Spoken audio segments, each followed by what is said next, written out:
Welcome to Issues, a show that explores many issues and topics affecting Wilmington and you, the people who live and work here. I'm your host, John Rago. WITN is pleased to reintroduce Issues to you. The program was presented previously for a number of years on TV 22, and we're happy to bring it back to you, our viewers. On today's show, the issue is public service. We'll be talking to first-time council members about some of the successes and frustrations of serving the public.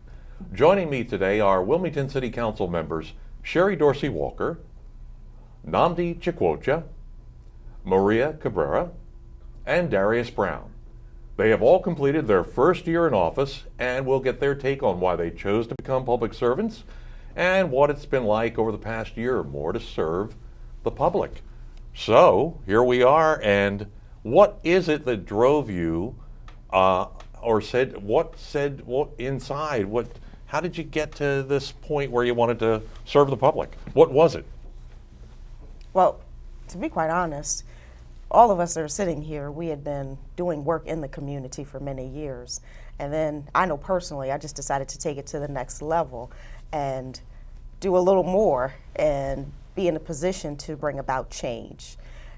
I was making changes on the ground with the community, and I figured being in this position, we could do so much more for those that live in the 6th District in particular. And then, of course, working with Councilman Bob Williams in the 7th District, and then with the other colleagues here, new colleagues, we've just really worked together to try to make a difference in the city of Wilmington. Mm-hmm. Well, I mean, I know you all each have had, your time in, as far as in the community and so on and so forth, and that's understood. But obviously there's something that at some point that says, okay, now it's time for me to serve in public office. Was it a particular issue? What drove you? Well, I would say just for myself, being a social worker, from direct practice, I want to say working hands-on with the community, or rather it was designing programs, being on administrative level, but the highest level of social work is honestly advocating for and creating policies that impact those services. So to me, that's what City Council represents, is being in that position as a social worker to impact policy. Mm-hmm. Maria Cabrera? Well, I was running from office. Everybody was telling me I should run for office. So I just always felt that I was the person that, could help other people get elected and work behind the scenes. So I always kept saying I didn't have a choice in the matter. But one thing I would always say is that when you see that something needs to be done, sometimes you just have to step up and be the person to do it. So I think public office has been calling my name for a long time. And I will admit that I was actually quite scared, and I kept looking for reasons not to do it.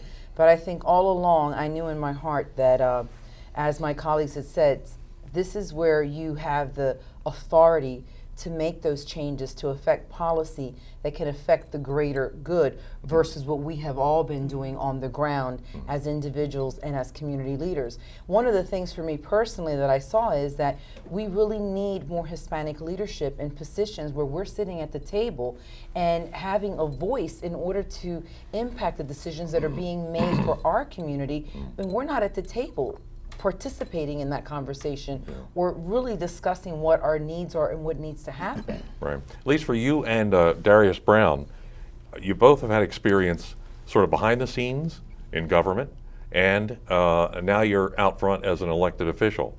I was asked that question for many years. What do you prefer? I actually prefer to be behind the scenes. What do you prefer? How about you, Darius?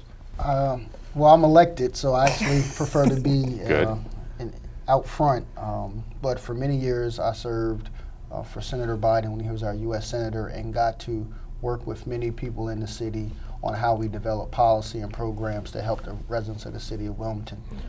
For me, my sense of service, I believe that public service is a calling. It is a pure calling to serve the people, and that came to me from working in my neighborhood as a kid, being on the east side, helping with community cleanups, being engaged in programs at People's Settlement and East Side Citizens, and just having a sense that no matter what I do or whatever I become in life, I should give back to the community in which I grew up in. So that's been a part of my entire professional career in government, no matter what office I worked in or with whatever elected official. And then for me running for office myself, it's about giving back and looking at how we can improve the neighborhoods in the city of Wilmington, and particularly for me in the 3rd Council District. Did you all think about some like predetermined issues and topics? Obviously you did, because you were going to run for office and you knew people were going to ask you about those things.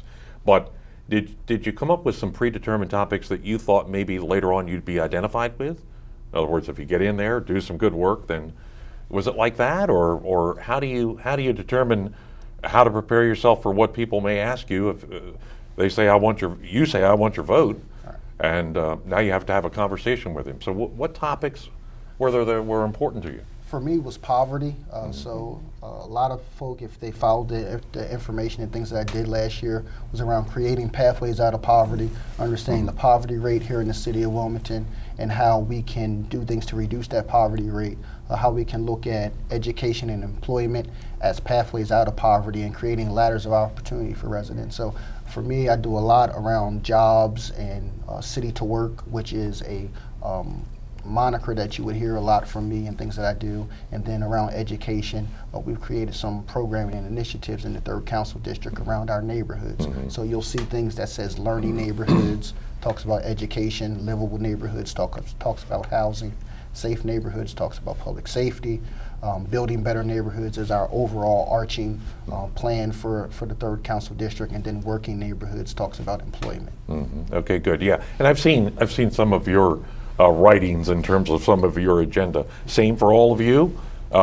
Did you have it set prior to running for office, or did you I think probably most of us all had our issues that we're passionate about, and as you move throughout that process, and individuals, brought other issues to your just being aware of different issues that impact, with me coming from a youth service background, I knew of issues that impacted the seniors in my community, but that firsthand knowledge I didn't know. So once I got into this political arena, now I know firsthand about the issues that our seniors face. So it's a different issue. So I think it just broadened our scope of service, and it allowed us to really prepare ourselves to face the array of issues that face our constituents every day. Okay. All right, look, stay with me. We're going to have plenty of time to talk on the program. Okay, we're going to take a short break. We will continue with issues in just a moment. Thanks for being with us.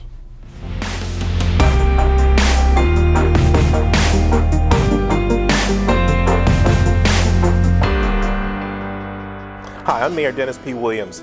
Hello, I'm Theo Gregory, President of the Wilmington City Council. I'm here today to support the Jefferson Awards. I support these awards for our young people with their volunteerism and the great things that they're doing.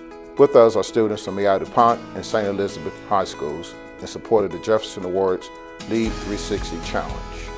Hi, I'm Leanna Tran from Alexis I. DuPont High School. I was involved in a project that meant a great deal to the community and the participants. We partnered with Wilmington Charter for the 31st annual Thanksgiving Turkey Giveaway sponsored by Nora Enterprise, Our Youth Inc.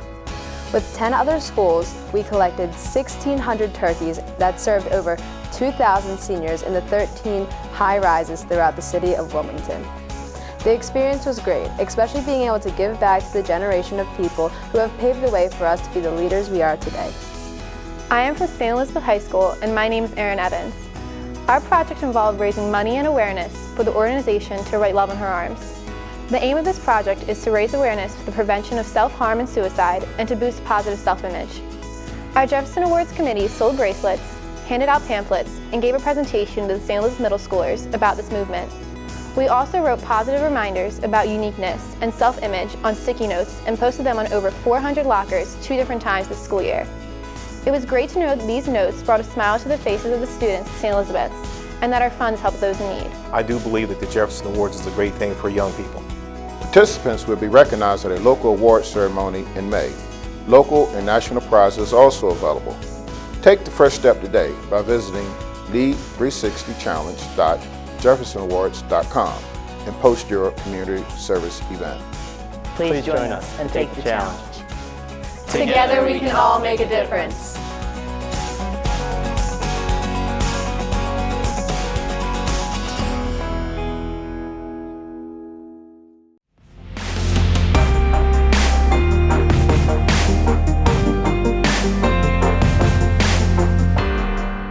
Welcome back to Issues. We're having a conversation with some council members from the city of Wilmington who are elected for the first time, serving in office for the first time. And we were talking about the topics that are important to you. Why don't we pick up there, and in a little bit we're going to have a little bit of fun, because I'm going to ask you about some of your concerns after 1 year in office and some of your frustrations. But before frustrations, what's out there? What are some of the important topics? Well, when I put together, as I call it, my business and success plan for the city of Wilmington versus a platform, public safety obviously was a big issue. So there's one of the things that I wanted to address.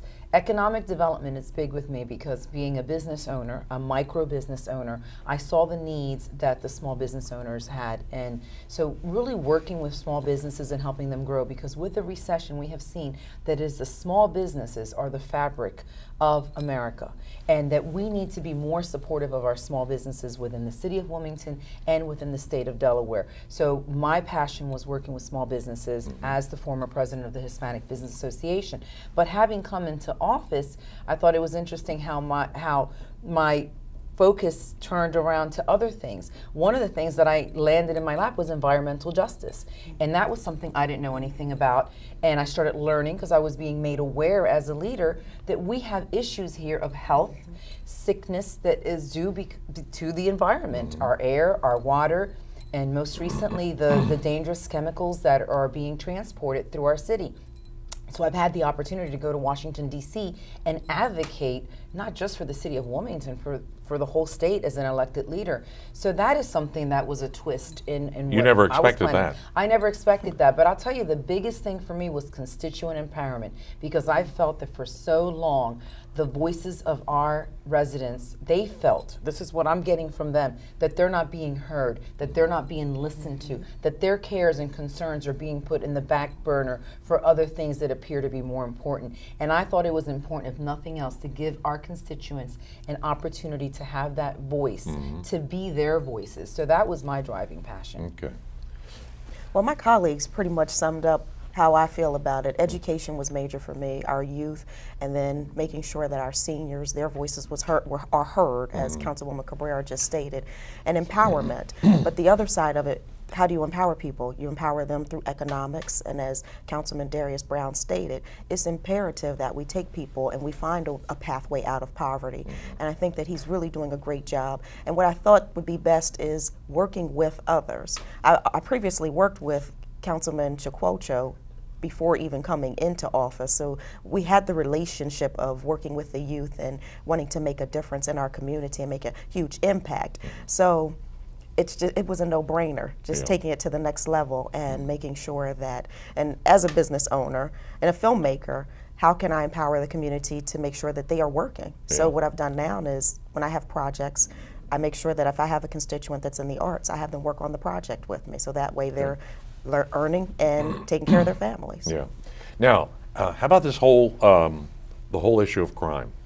That's got to be fascinating for everyone, especially for the four of you. You saw it from behind the scenes, and there's no other better way to see it in your communities than behind the scenes. But now you're on the front lines. But that's got to be it's been a tough issue for all of us to tackle. Well, being boots on the ground, I can appreciate being here with these individuals right now, because every last one of them will in the streets and go out and talk to the constituents. And when you talk to the constituents and you talk to the young men and the young women on the corners, what you find is, I don't want this life, but what else do I have? So we have to provide them with an opportunity. And if that means we have to get them skilled and trained and get them off the corners, then so be it. If we have to go to the corners and get them, then that's what needs to happen. But we can't sit on our hands and say, well, crime needs to stop. We have to do something as the leaders of our city. Yeah. And now I would just think the more I think about the crime, it just echoes the need for us for some type of reform and true investment in education, because many of the individuals who are committing these crimes or victims to these crimes, are also victims of this so-called school system that we have in our city, in our state, and that needs to be addressed. Some issues about how it's truly, Wilmington is receiving the short end of the stick, and our children are truly suffering. And I mean, the crime is just a after effect of the lack of education that we're receiving, the poor education. We're talking about our children dropping out of schools. Our children are basically being forced out of school because of this education system isn't nurturing, it isn't providing for the systematic supports and the educational enrichment supports that our children need, social supports inside of the school. So it's an issue that is brought on and it contributes to the crime, but it's one that I see as a big issue that has for years just laid dormant. It's like we try, we come up with great plans and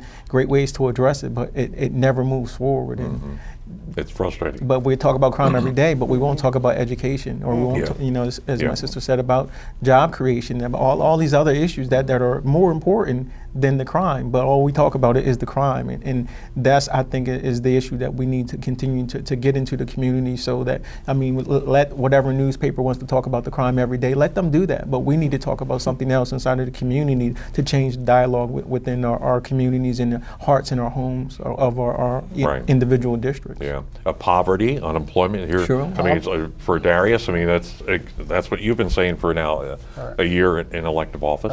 It's about poverty, but going back to talking about safe neighborhoods and how we make the connection, it's also about reentry and how we reduce recidivism. It's about providing those opportunities for individuals in our communities that we represent, knowing that if there's data, and this is some age data now, that said that 1,200 students would be expelled or not get a high school diploma every year, and then we look at similar data showing us that there's 1,200 individuals leaving our prison system coming back to the 19801 and 19802 zip codes, then surely there's a parallel there. There's a connection that we have to make there. And so there's some things that I proposed last August around my safe neighborhood recommendations that talked about how we can use technology around ShotSpotter, which the city has adopted, but it also talks about how we can take on more social issues by creating an initiative around African American males and Hispanic males, because our city and much of the impact is around the minorities in our city and how we can bring parity and provide opportunities for these individuals to be citizens that are contributing and not being a detriment to the social fabric of our city. Let me ask you this though, none of you were naive enough to think when you decided to run for office that you were going to get in here and solve the crime problem in like 1 year. I don't believe I have the panacea, but I do believe that from the recommendations and working with my colleagues, there are things that each and every one of us can do in our corners of the city, working holistically, interwovenly, that we can reduce crime in the city, that we can reduce shootings in the city, that we can provide opportunity for individuals that at one point in time in their life thought that they had no other option, that they do have options, and that they can provide for themselves, their family, their wives, their children, and be a part of the city that we all love, because they love this city also. Yeah, absolutely. I can sum it up in Stay one. with me. Okay. Let me take a quick break, and then one last break. We'll come back with issues in just a moment. Don't go away.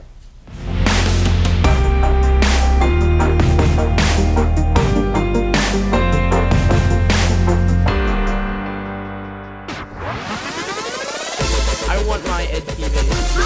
I want my Ed TV. I want my Ed TV. I want my Ed TV. I want my Ed TV. I want my Ed TV. Now. I want my Ed TV.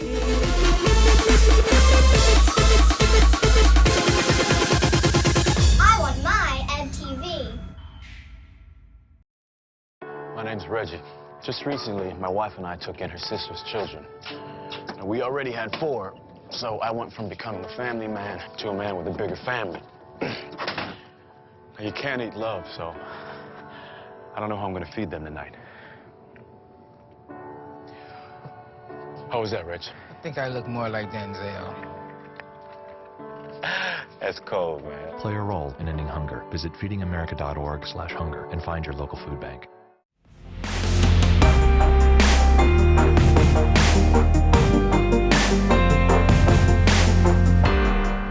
And we welcome you back to Issues. Maria Cabrera, I want to pick up with you on where we left off, and that's the whole issue of crime. Your thoughts? Well, I concur with my colleagues because we have had these discussions over and over again. And one of the things that I have seen, it is about empowerment, and what I have seen is complete apathy. I see a community that has become apathetic, that they have just looked the other way, that they don't want to get involved.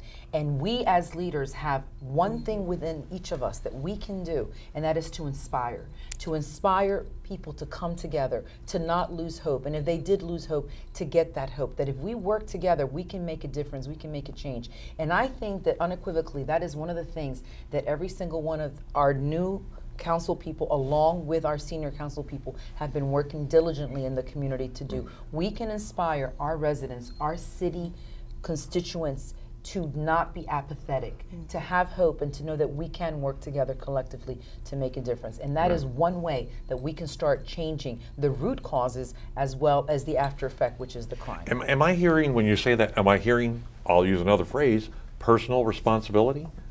Accountability is accountability. the word. That should be the word for everyone. You know, a lot of times, let me tell you something. A lot of times, folks don't want to hear that. Look, they say to you every day, I would imagine, how are you going to solve this problem? How are you going to do this? I need this done. I need that done. A lot of people don't want to hear personal responsibility, but you know, you are young elected officials serving for the first time. If you bring that whole issue of personal responsibility into the equation, do you think it's important? Well, there should always be accountability. Okay. But if you're saying to a community of people who haven't been educated, as Councilman Chukwuocha pointed out, and if you say to them, well, we expect you to live like people live in Greenville, but they haven't been taught to live that way, then the accountability goes back to the people who are saying to them and pointing the finger. So maybe the leaders of the community need to go out and be a little more accountable for their communities, as the people who are sitting here have done. And I just wanted to point out that the only reason why Councilman Bob Williams isn't here is because he just had a baby. Yeah. So. No, that's great. And he's another one that is accountable, and it believes in accountability. Yeah, I'm glad you mentioned Bob Williams, who couldn't be here with us today.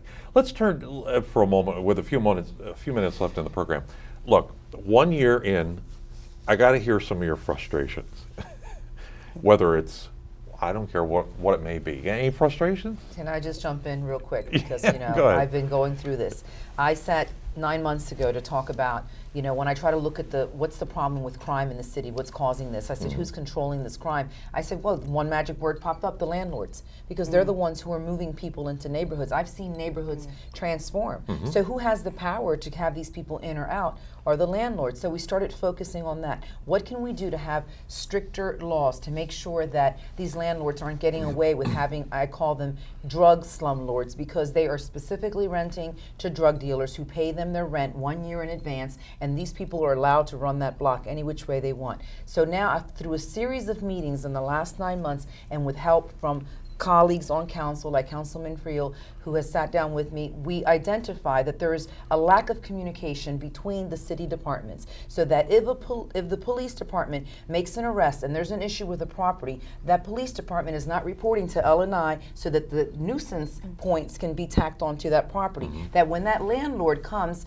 with the finance department to renew his business license, that there's no communication to see that there's a problem with that property through L&I, that L&I does not communicate with the finance department to get the most recent address, so that when the law department goes to court, the landlord stands there, but I never got the mail. Those are 4 departments right there.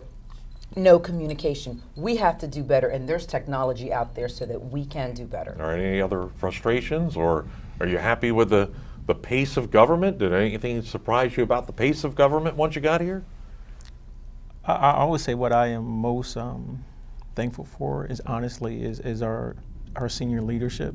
I didn't really have a relationship with President Gregory, but I just want to be honest saying that I think he, as far as for a new council member, I think he's given us a lot of guidance and support and encouragement, in not trying to peg us this way or that way, but allowing us to grow into our own sense of what being a council member means. That's been very helpful.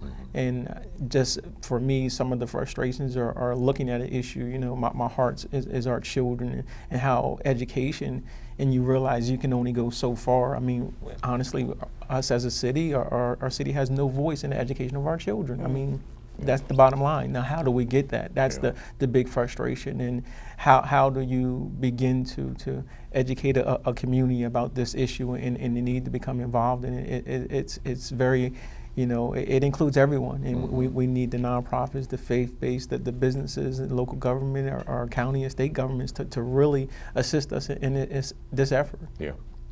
I sensed from two of the answers I just heard in the last few minutes, interacting with other members of City Council. Maybe the more senior members or veteran members of council, that's working out well? I feel that every senior council member has reached out to us. I feel that I have personal relationships with each of them. I know that Sherry and I call Loretta Walsh the godmother, Councilwoman Walsh, because she has really extended her arms to say anything that I can help you young ladies with as the women of council, and Councilwoman Shabazz as women, because this is the first time historically we have 4 women on council. So I see that angle, but everyone has been very supportive. And I agree with Councilman Chukwuocha, the leadership that our president has shown this council. We have a united council, and that's what I love the most about serving with my colleagues. What do you say to folks who will hear you on this program or hear you on the floor of council or committee meetings or out in the public?